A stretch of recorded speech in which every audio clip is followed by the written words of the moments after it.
So what does it really take to win at the highest possible level? I mean, not just winning once, but dominating again and again. Well, if you want to know that answer, you ask the man who literally built the minds of legends like Michael Jordan and Kobe Bryant. His name is Tim Grover, and his philosophy is not about being good or even great. No, it's about becoming absolutely terrifyingly unstoppable. Okay, let's get into it.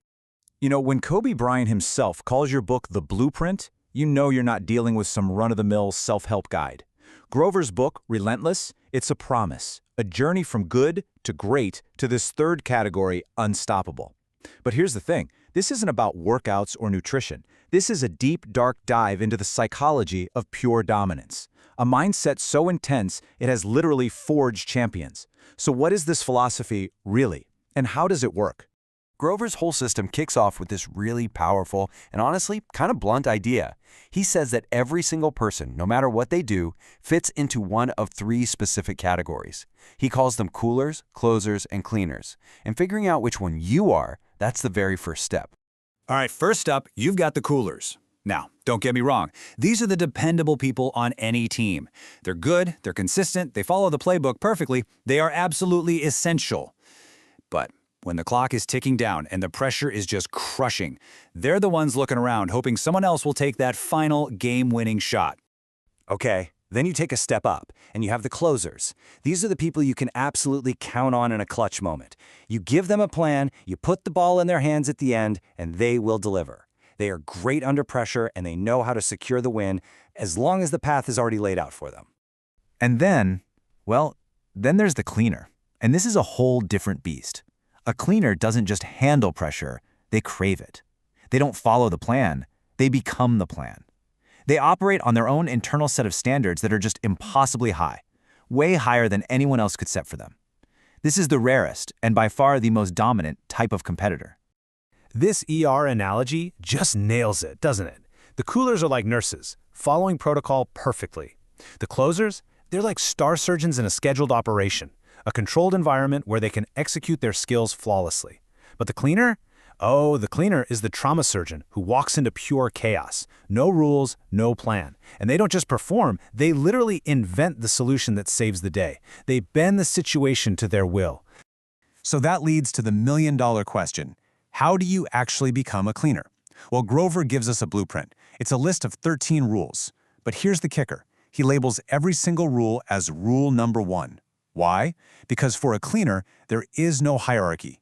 Every single one of these rules is the most important rule. It's all or nothing. And boom, he hits you with this one right out of the gate. A cleaner isn't playing a popularity contest. Their goal isn't to be liked, it's to be respected. And more often than not, that respect comes from being feared. Feared for your drive, your skill, your absolute refusal to lose. They're not there to make friends. They are there to win. Period. Think about this for a second. Imagine you just won the biggest prize in your field, the peak of your career. For most people, it's party time.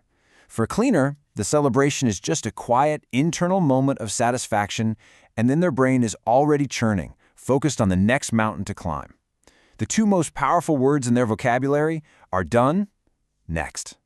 The addiction isn't to winning, it's to the chase.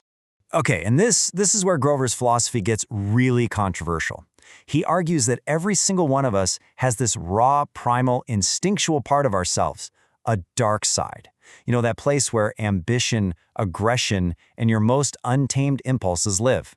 Society tells us to bury that, to be good.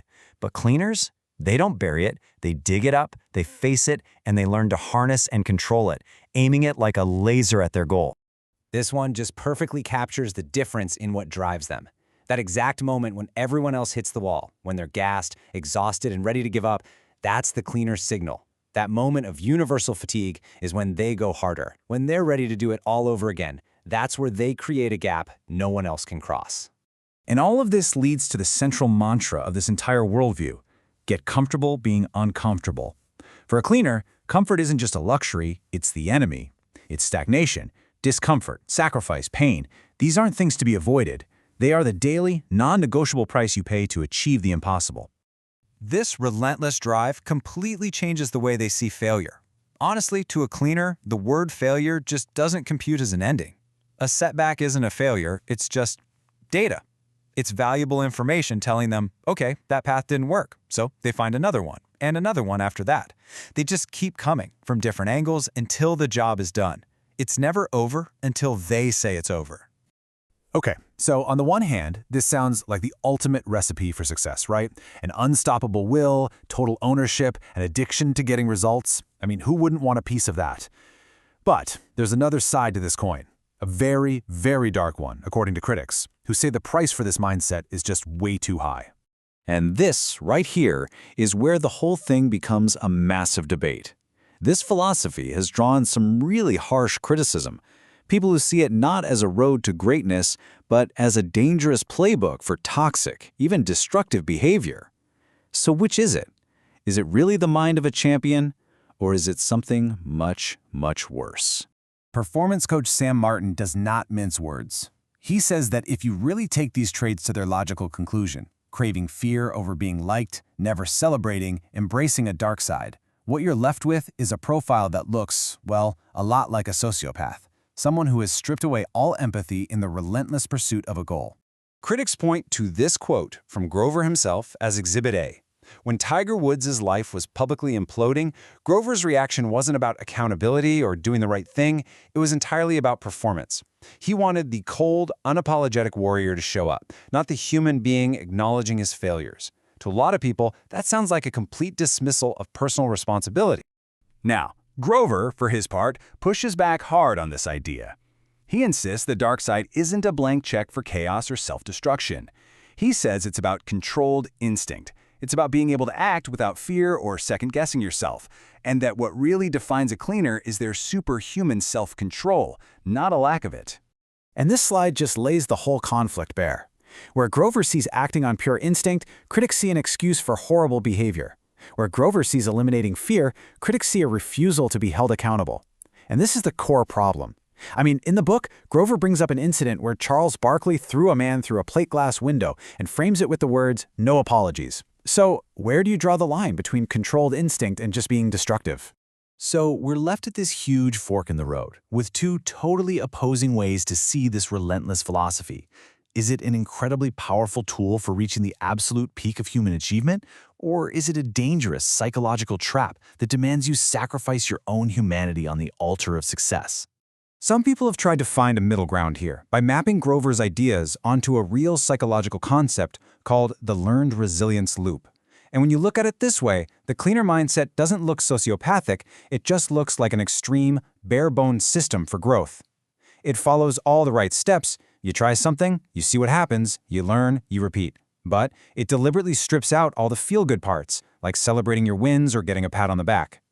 And this really shows you the two paths. You can read this book one of two ways. It's either a blueprint for achieving excellence through absolute ownership and mastering pressure, or it's a giant warning sign about a mindset that, if you're not careful, could cost you your empathy and let you ignore your own personal failings.